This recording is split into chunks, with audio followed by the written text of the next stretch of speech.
네, 안녕하세요. 오늘은 곤충 법의학에 대해서 알아보도록 하겠습니다.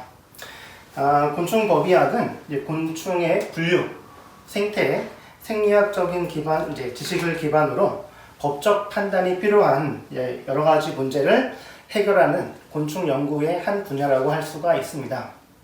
특히 쉽게 이야기하면은 우리가 어떤 범죄 현장에서 발견되는 곤충을 수집하고 기록하여 그 범죄 현장에서 나타나는 여러 가지 그 기록들의 증거로 활용할 수가 있는 분야입니다.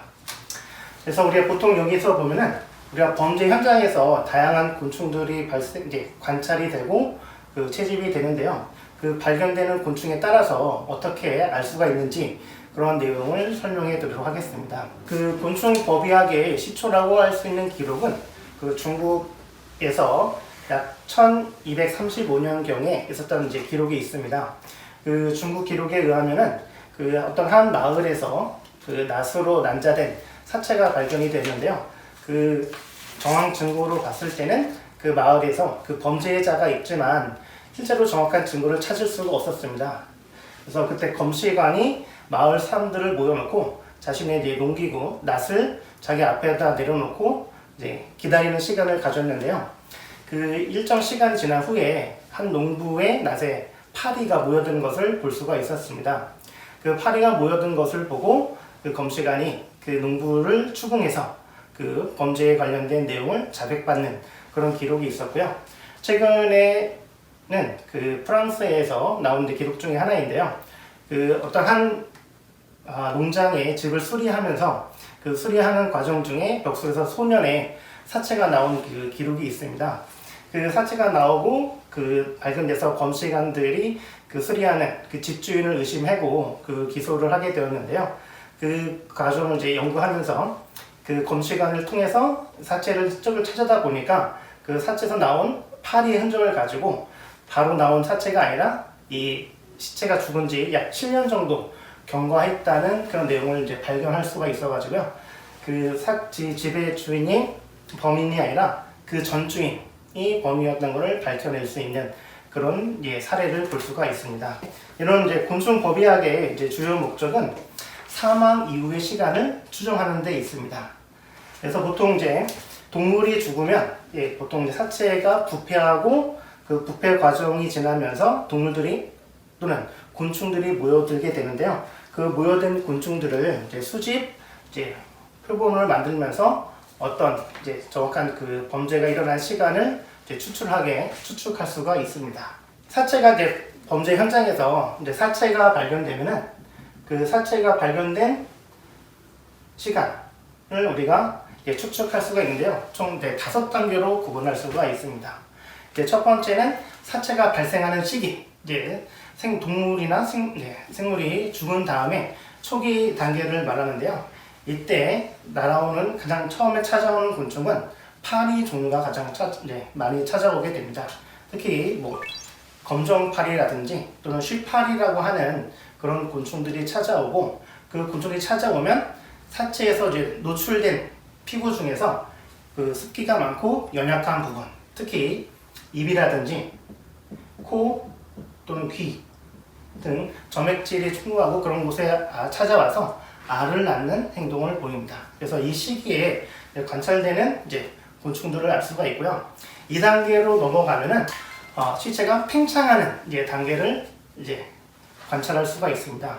시체가 팽창하는 단계는 아까 사체가 동물이 죽게 되면은 몸속에 여러 가지 곰팡이라든지 또는 세균 같은 미생물들이 자라면서 그 호흡을 통해서 얘네들이 몸 안에서 여러 가지 공기를 만들어내고요. 그리고 그와 더불어 처음에 날라왔던 파리의 알에서 깨어난 부더기들이 몸에서 포식자증을 통해서 몸이 열이 나고 부풀어 오르게 됩니다.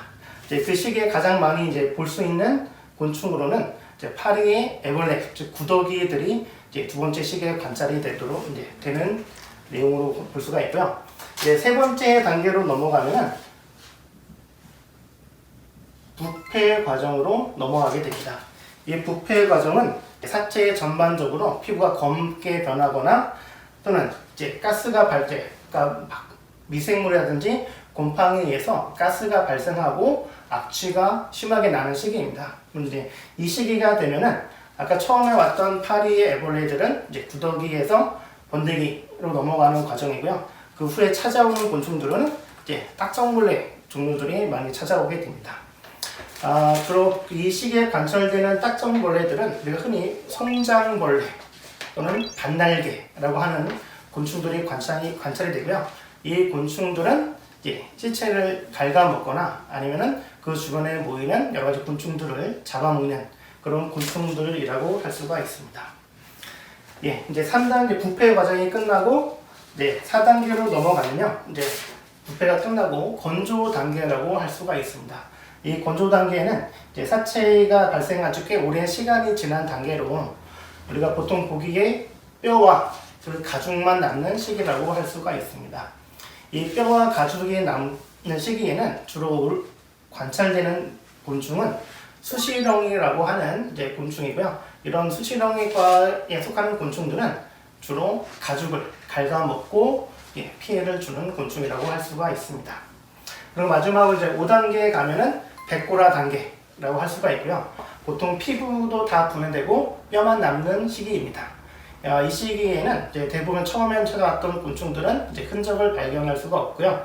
그리고 남아있는 뼈 밑에서 일부 거미들이 발견되고 또는 여러 가지 곤충의 껍질 흔적을 발견할 수가 있습니다.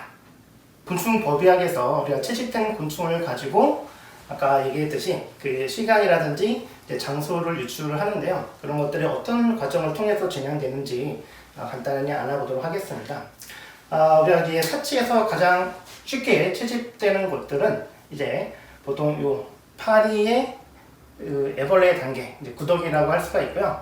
보통은 이제 사체가 이제 발생한 다음에 가장 처음으로 오는 단계에서 알을 낳고 일정 시간이 지난 다음에 이제 구더기 단계로 변합니다. 특히 이제 저희가 이제 구더기를 채집하게 되면은 이 구더기 형태로만 봐서는 그 곤충이 어떤 곤충인지 알 수가 없기 때문에 실제로 야외에서 수집된 곤충을 가지고 이제 실험실로 가지고 와서 어떤 곤충인지 키운 다음에 확인을 해야 됩니다. 특히 이제 그 과정에 따라서 이제 곤충별로 자라는 시간이 조금씩 다르게 이제 나타나는데요. 보통 일반 집파리의 경우 알로 파리가 나오면은 하루 정도, 1일 정도의 시간이 걸리고요.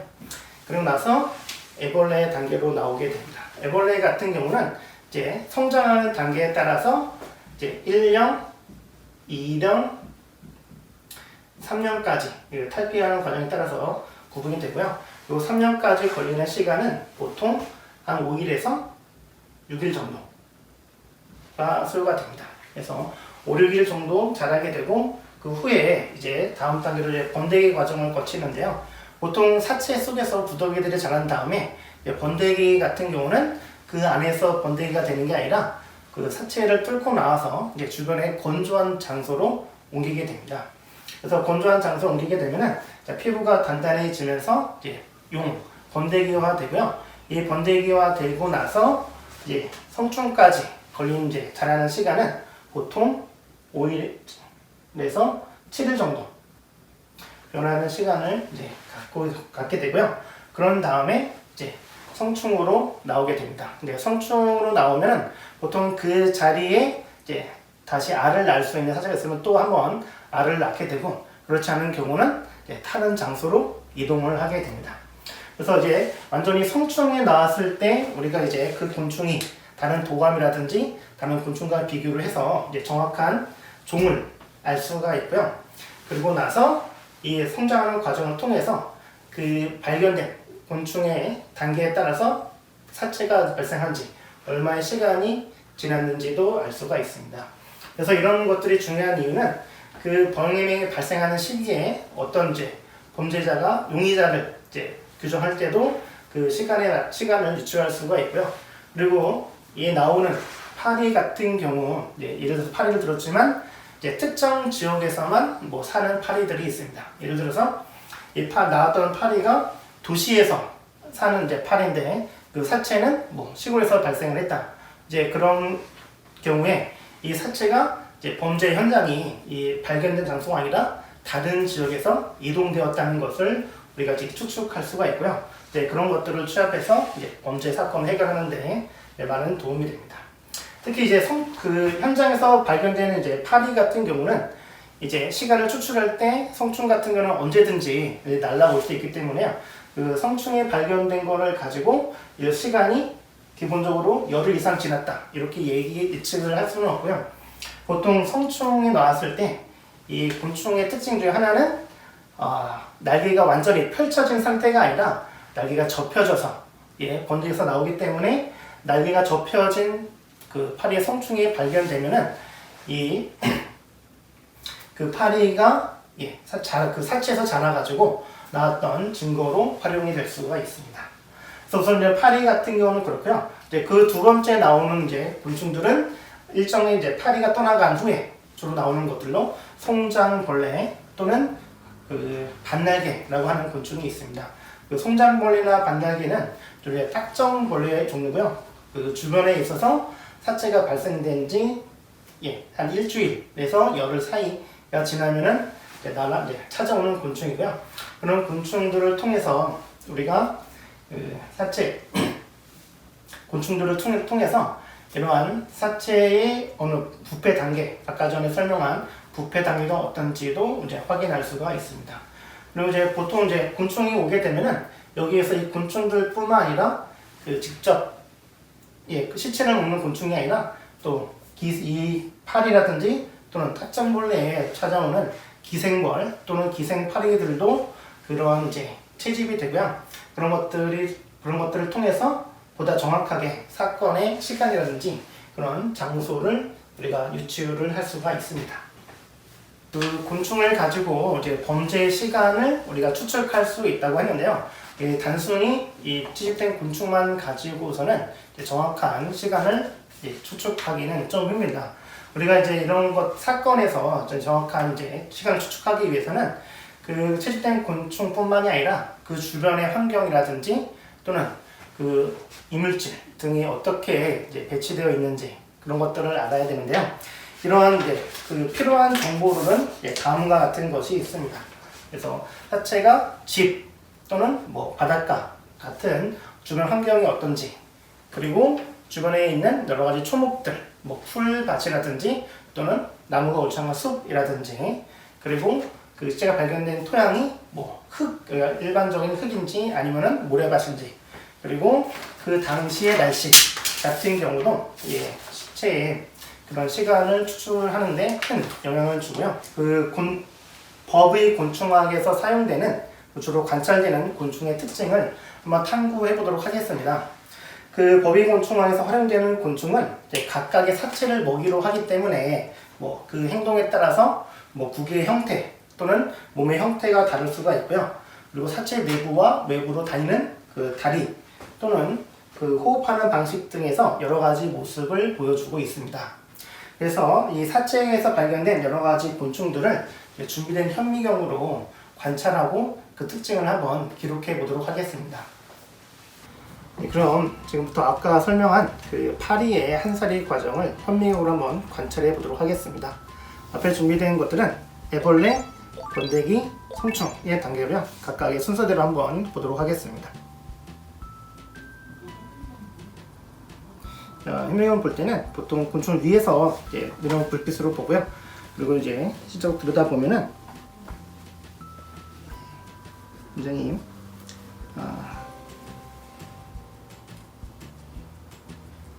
현미경으로 들여다보면은 이 파리 애벌레 형태를 좀 볼 수가 있고요.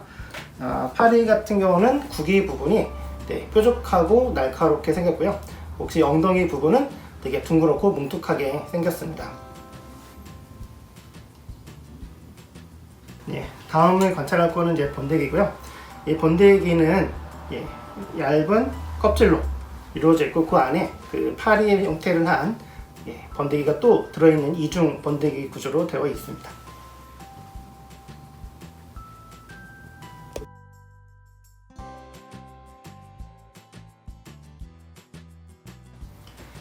마지막으로 파리 성충의 모습을 관찰해 보도록 하겠습니다.